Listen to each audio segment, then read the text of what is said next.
Madame, Monsieur, chers clients, bonjour et bienvenue dans ce nouveau numéro de Flash Market. Alors aujourd'hui, pour parler marché financier, j'ai le plaisir de recevoir à mes côtés Carl Offray. Bonjour Carl. Bonjour. Alors tu es gérant au sein de la maison de gestion française DNCA Finance, gérant d'un fonds Europe Growth, ça veut dire un fonds d'action sur les valeurs de croissance européenne. Et tu as d'ailleurs, je me permets de l'ajouter, été primé plusieurs fois comme meilleur gérant de fonds dans ta catégorie. Alors, Karl, depuis le début de l'année, eh bien, on assiste à une belle remontée sur les marchés financiers et la zone géographique qui tire son épingle du jeu, eh bien, c'est presque, on pourrait dire étrangement, l'Europe qui revient au devant de la scène. Est-ce que c'est pas un peu étonnant puisque en Europe, bah, on le sait tous, il y a la guerre qui est à nos frontières. On a la crise énergétique liée à ce conflit. On a une inflation qui reste encore très haute, une politique monétaire qui reste, selon la Banque centrale européenne, encore un peu trop accommodante. Comment est-ce qu'on peut juger cela en comparaison avec les États-Unis? Oui, alors c'est vrai, pour une fois, l'Europe surperforme les États-Unis et c'est probablement la conséquence d'un soulagement macroéconomique. En effet, il faut se souvenir qu'à l'automne dernier, nous étions dans un environnement particulièrement pessimiste. En effet, nous étions au bon milieu d'une crise énergétique. Nous n'étions pas sûrs de pouvoir passer l'hiver avec suffisamment de gaz. On s'interrogeait sur la compétitivité à long terme de l'industrie européenne. Bref, il y avait un sentiment extrêmement sombre à l'automne 2022. Fort heureusement, ce scénario extrêmement pessimiste ne s'est pas réalisé. Bien au contraire, on a eu un peu de chance, hein, effectivement, hein, puisqu'on a un hiver qui a été doux, donc la crise énergétique est désormais derrière nous. C'est un soulagement. La situation reste difficile, mais clairement pas aussi dramatique que les marchés pouvaient l'anticiper à l'automne dernier. Donc c'est une forme de soulagement, et la performance depuis le début de l'année traduit ce soulagement.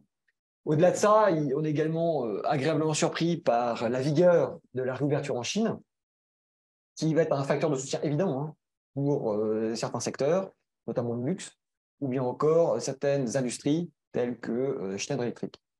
Enfin, on constate aussi depuis le début de l'année, et c'est une bonne surprise, une baisse assez nette du prix des matières premières.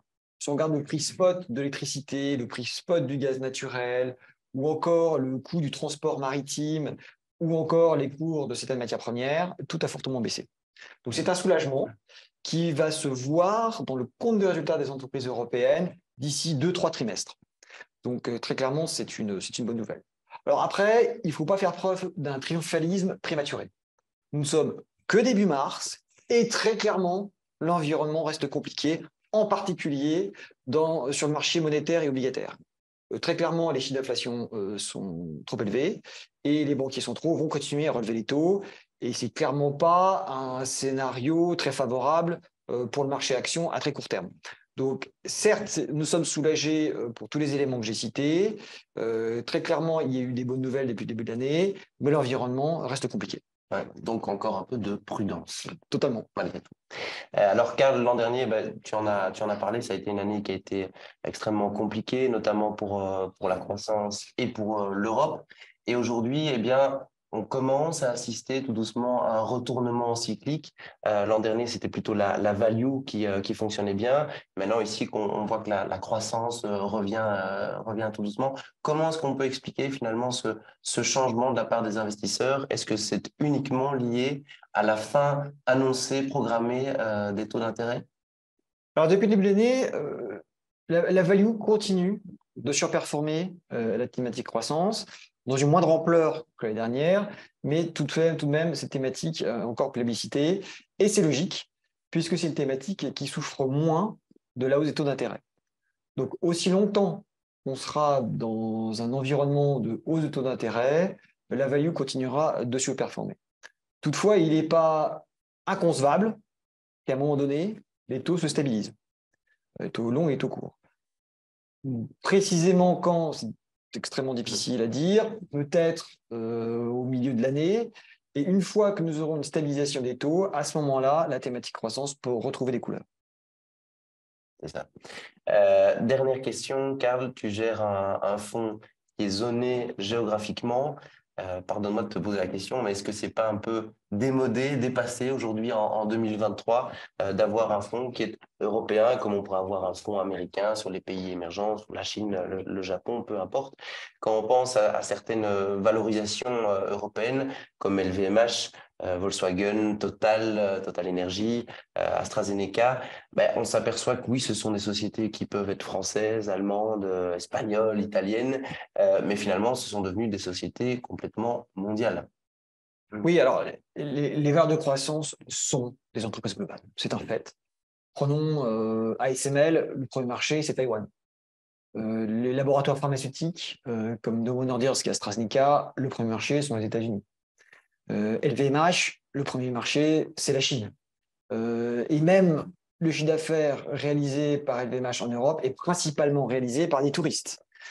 Généralement, ce ne sont pas les clients français qui achètent des bagues très chères chez Bulgari ou chez Tiffany. C'est principalement des clientèles chinoises ou américaines. Donc, c'est vrai que ce concept de valeur européenne peut sembler un peu dépassé. Toutefois, il faut quand même souligner que les préoccupations ESG sont beaucoup plus marquées au sein des entreprises européennes. Je me permets de faire une petite parenthèse. Le filtre, ce qu'on appelle le filtre ESG, en fait, c'est un filtre sustainable, éthique. Ça veut dire que le gérant ne peut investir que dans des entreprises qui sont respectueuses de l'environnement, respectueuses des valeurs sociales, sociétales, et aussi en termes de gouvernance, hein, transparence vis-à-vis de l'actionnaire, la place de la femme dans l'entreprise à responsabilité. Tout à fait. C'est exactement cela. Donc, on a une interdiction d'investir dans le secteur des hydrocarbures, de la défense ou du tabac. Et effectivement, nous partons du principe qu'une entreprise aujourd'hui, ce n'est pas simplement une machine à faire des profits. C'est également une entité qui doit prendre en compte des aspects environnementaux et sociaux. Et nous avons le sentiment que les sociétés européennes sont beaucoup plus engagées dans ce domaine que d'autres géographies. Donc, c'est en cela que le concept de valeur européenne garde toute sa pertinence. Eh bien, merci beaucoup, Karl, pour tes explications et ton enthousiasme tempéré par la raison. Je dirais, voilà, quant à nous, on se retrouve très vite avec une prochaine interview, celle de Guy Wagner, qui gère le fonds BL Global Flexible. À très bientôt et bonne journée. Au revoir. Au revoir.